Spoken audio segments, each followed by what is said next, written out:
Kia ora, and welcome to this edition of Life Journeys NZ, coming to you from Wellington, New Zealand. Today's the 19th of January, 2018, and it gives me great pleasure to welcome Sebastian Junger, who is joining us from New York City in the United States. Now, Sebastian is an award-winning journalist, best-selling author, and filmmaker. Thank you for joining us this morning. My pleasure. Yes. And you are a brave person, not just for covering war, but for talking to complete novices like myself. But we'll see how we go.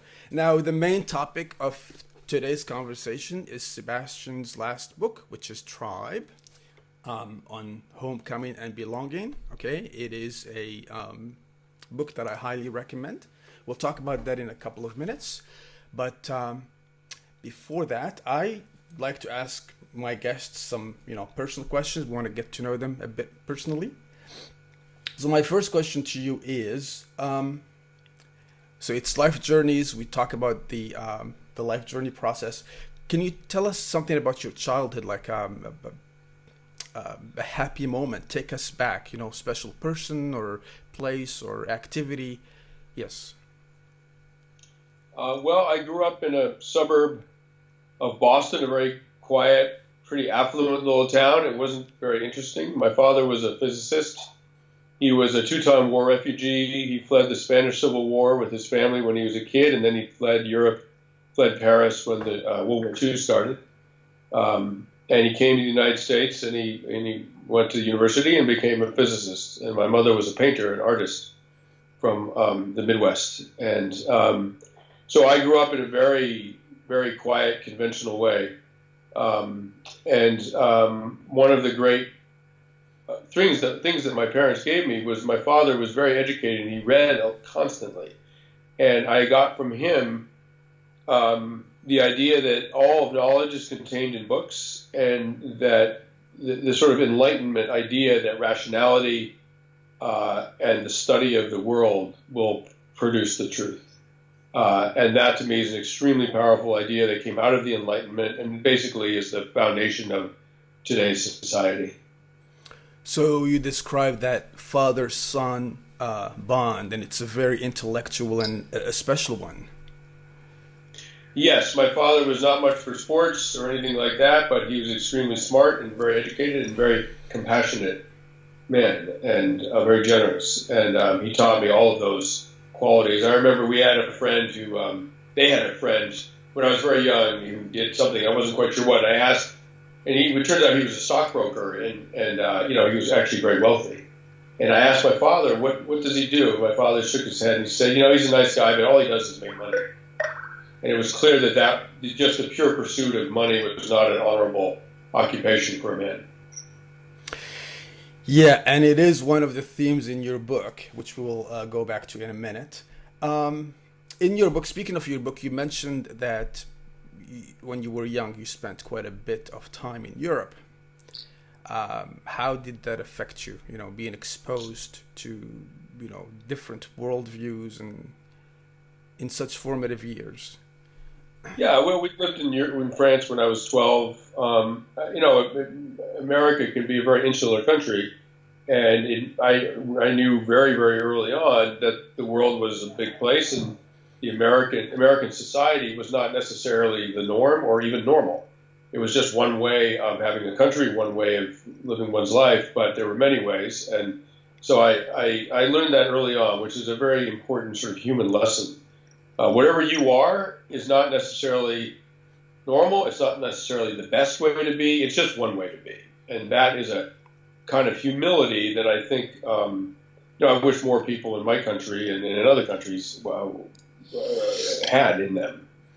So it's just having those multiple perspectives and taking a step back and evaluating and, questioning and all that.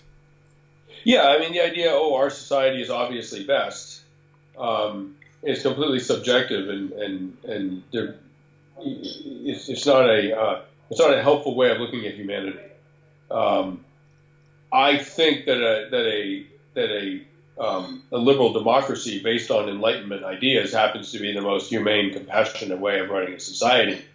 But, is American culture better than other cultures? Like, obviously it's not. It's just one way of living one's life. This brings us to a perfect segue to my next question. I always like to ask questions related to identity, okay, and being American. If I was to speak with, say, a cultural anthropologist who's doing field research, and he's, in terms of American culture, being American, in terms of values and traits, what stands out?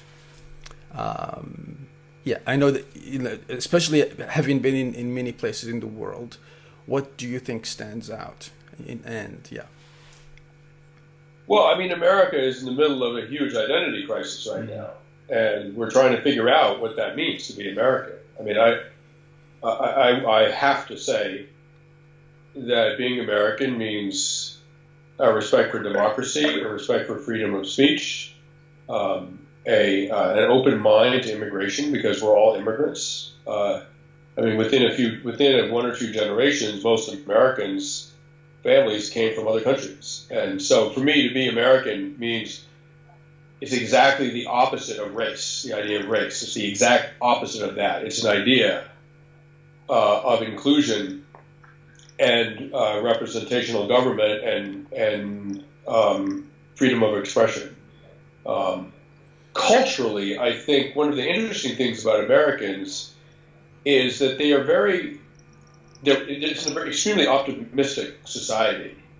And when presented with a problem like, can we have astronauts walk on the moon? America is a great country for just deciding, yeah, of course we can. We're just going to do it, and then off they go and do it. And so it's a very proactive. It's a very proactive country that doesn't that isn't skeptical of its own abilities. America basically assumes if we want to do something, we can make it happen. We can figure it out, and that's I know people from Eastern Europe, from other societies. Like there's a deep skepticism and even gloominess in a lot of other societies. America doesn't have that at all. We're quite confident that anything we want to do, we can do, which is a great asset. But of course, it also can be a dangerous mindset. So the themes that I picked up is optimism, inclusion, this can-do attitude. Yes. Yeah, but there are a lot of people in this country who are conservatives who would say inclusion is not an American ideal. We need to keep people out, and I understand why they say that. I just don't think that that's, in my own opinion, that's at the heart of the American identity. And historically, it certainly has not been. Yes. Okay, so time to switch to the book. I just want to brainstorm out some ideas that came up. First of all, I want to summarize your book. I want to make an attempt to summarize your book. So basically what you're saying is affluence leads to independence, leads to isolation, leads to mental health challenges and issues.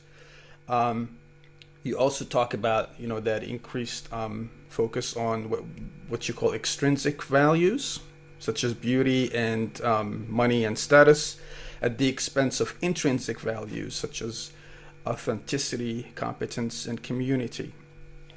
Now, the background of your book is that you have covered war extensively, and it was just to look at those challenges that veterans face when they come back to civilian society. How was that for a summary? That was pretty good. I might take another shot at it if you don't mind. Oh yes, yeah. Okay. Go ahead.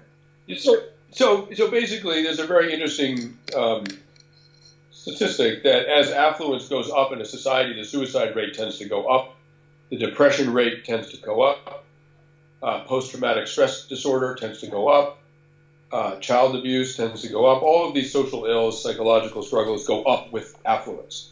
And it's a really good question as to why. And the theory is that as affluence goes up, people can afford to live more and more individual lives. You can live, you and your family can have your own house. That was unheard of for most of human history. I mean, humans diverged from chimpanzees 6 million years ago. And it's very, very recently, after the Industrial Revolution, that people lived in isolation from the community.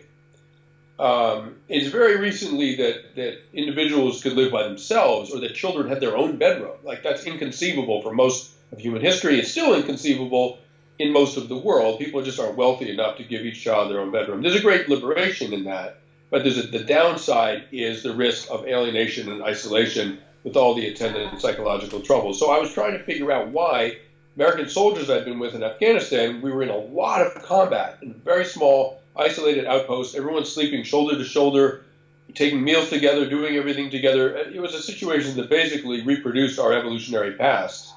Why did those guys, once they were shipped back home, most of them wanted to go back out to Afghanistan to that outpost? Like, they missed the outpost. They were not glad to be home.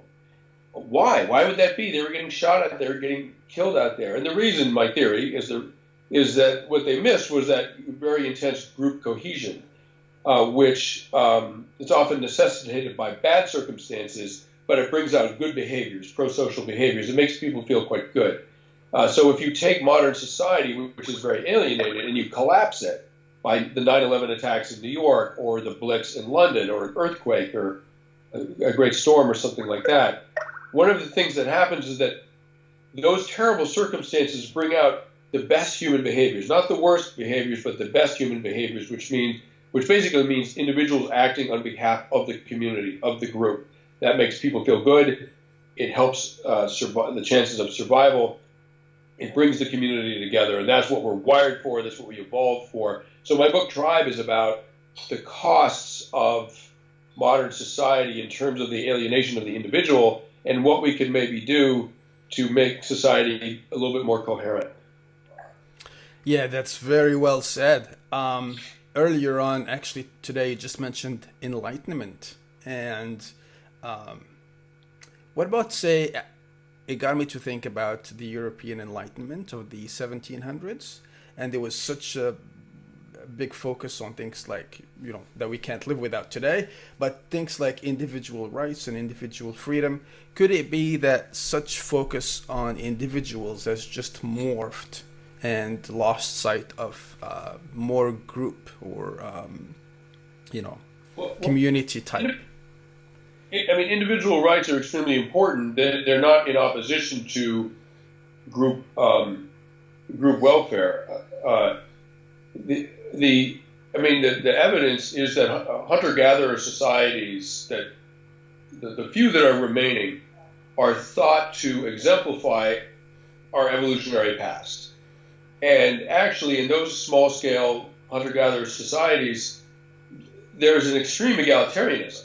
Actually, people there are very few gradations in power. Everyone is basically equal. Now, some people have more responsibility, more authority, but in a basic sense, it's an egalitarian society. If you introduce a disaster into modern society, it tends to make people equal.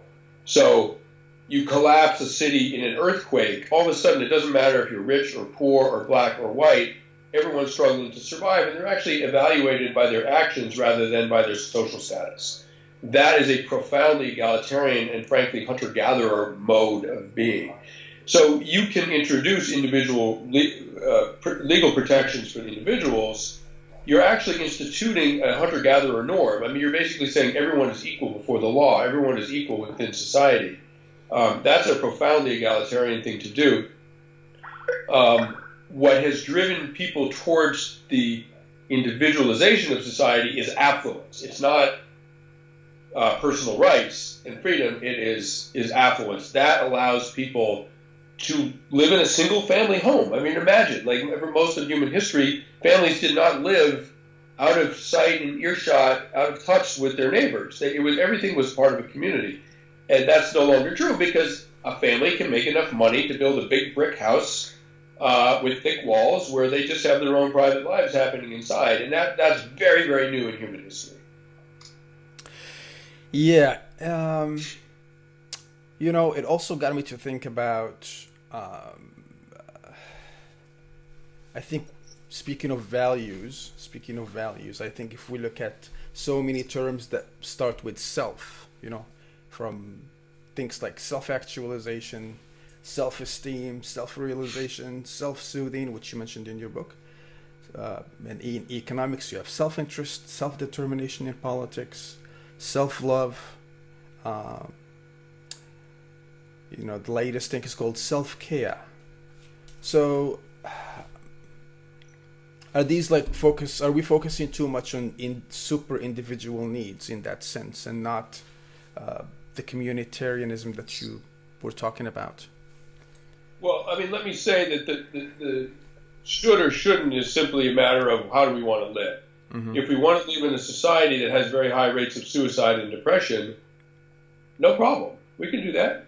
I mean, it's going to cost some human lives, but that orientation towards the self is a great engine for innovation, for technological breakthroughs, for academic study. I mean, it's not that there aren't good things that come with the focus on the self. But we have to be aware of the human costs of doing that. Those costs may be acceptable. I live in a country with a very, very high suicide rate. Those are all tragedies, but it's not going to destroy the country, right? I mean, so we may just want to live with that. But for me, the important point is that in all likelihood, our evolution is typified by, on the one hand, individuals taking care of themselves. That's adaptive in a sort of survival sense. On the other hand, those individuals have to contribute to the group, because it's only in a group that humans survive. In humans alone in nature, they die, right? Humans do not survive alone in nature. They die. So you must contribute to the group. What's happened in modern society is that survival is no longer an issue, so your contribution to the group is no longer required. So all you're left with is yourself. There's no dynamic balance between self and group. The group has dropped out. Now we're just left with our own personal interests, which is great, no problem, except that it doesn't make people very happy. In fact, it makes them extremely unhappy. And then if you collapse society and push people back into a situation where the group needs them and vice versa, one of the ironies of the Blitz in London, of New York after 9/11, earthquakes, floods, things like that, is that people look back on those terrible days with enormous nostalgia. And basically they sort of have this idea that they were at their best in those terrible moments. And of course, people want to be at their best. That's what makes them happy. Another topic is, of course, nowadays people talk about social media usage, and some authors talk about a narcissism epidemic, which you see in social media. And I think narcissism is a manifestation of this, very much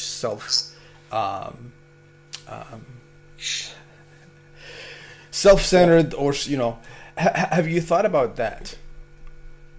I mean, I have a flip phone. I don't have a smartphone. I think the big lie of our generation is the phrase social media. I think it's anti-social media. I think it's profoundly alienating. You have people interacting with pixels on a screen rather than with human beings standing next to them. And there's nothing about our human evolution that makes me think that that's healthy, or will result in good, healthy outcomes for children exposed to that. Yeah. I know you have a quote here somewhere. Hopefully it was, you said, "I started traveling to war zones in order to become the man I wanted to be." Was it like in terms of that initiation aspect of things, or? Yeah, I grew up in an affluent white suburb of Boston. I felt like I'd never been tested in any real way, and I feel like a very important rite of passage for young men is to be tested. And I was very aware of the irony that I was going to have to devise my own test for myself. That's not how it's supposed to go. It's supposed to be something that society confronts you with, and you step through that threshold and prove yourself, and now you're an adult. But I was doing it myself, and I did it in a number of ways, and one of them was to go to start working in war zones. So time is running out. So what are your current projects? Or can you disclose to us what, you know? You don't My have wife, to. my wife and I just had a baby, so Oh, my current wow! daughter. Congratulations! Awesome.